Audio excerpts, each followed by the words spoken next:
Your origin story has to be authentic. One of the things I did not understand at the beginning of my entrepreneurial journey is that I tended to talk about the truth instead of my truth. For some reason, I sounded very theoretical and general, but one day I realized that what would lead me to connect with my true audience and ideal clients would be to talk more about me, myself, but not in a bragging way.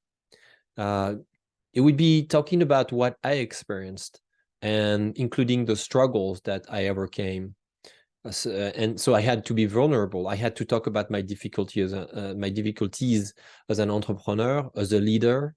I had to talk about the struggle to start companies that failed fairly quickly. In fact, my second venture went from 0 to 200 people and then 200 people to 0 in a matter of 2 years. Because there were some significant and leadership principles I didn't get. But through those learnings, I became a better entrepreneur and a better leader. I want you to tap into the power of your honest personal truth through your origin story. It will create a relationship that inspires trust, because if we look at you as someone who've already been there and done that, well, we see you now as a potential mentor, a coach, a guide, a teacher, somebody we can learn from. And this actually pivots how we understand who you are from the hero of the origin story to the guide of our own story.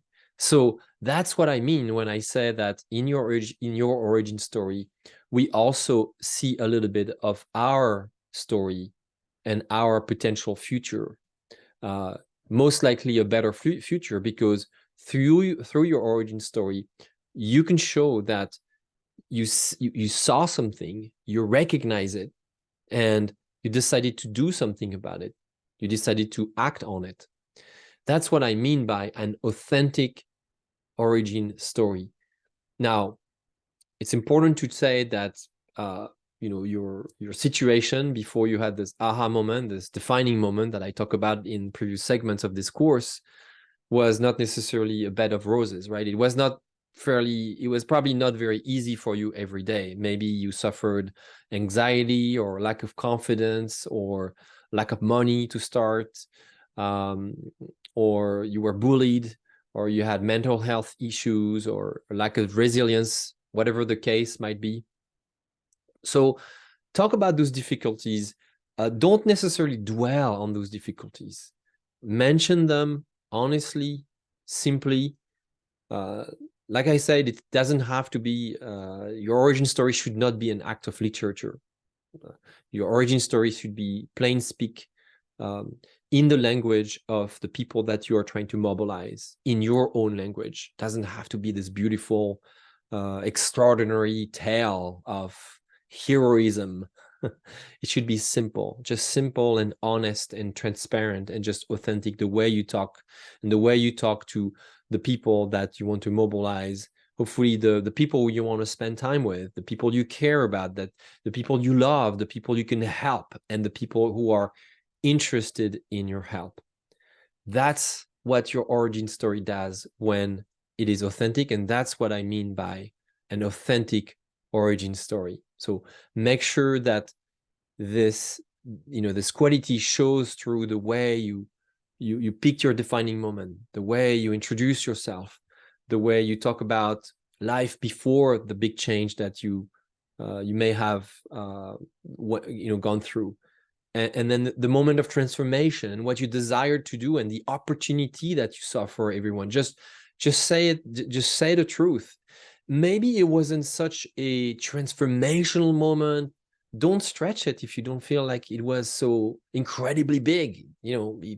Don't feel like you have to say that you saw something that could save the whole planet. Just tell the truth. Just simply tell the truth. You will be probably surprised how important your truth, your honest truth, your experience matters more than you think, way more than you think. what feels probably standard or uninteresting or boring to you may actually feel really important, really valuable, sometimes fascinating from the eyes of other folks.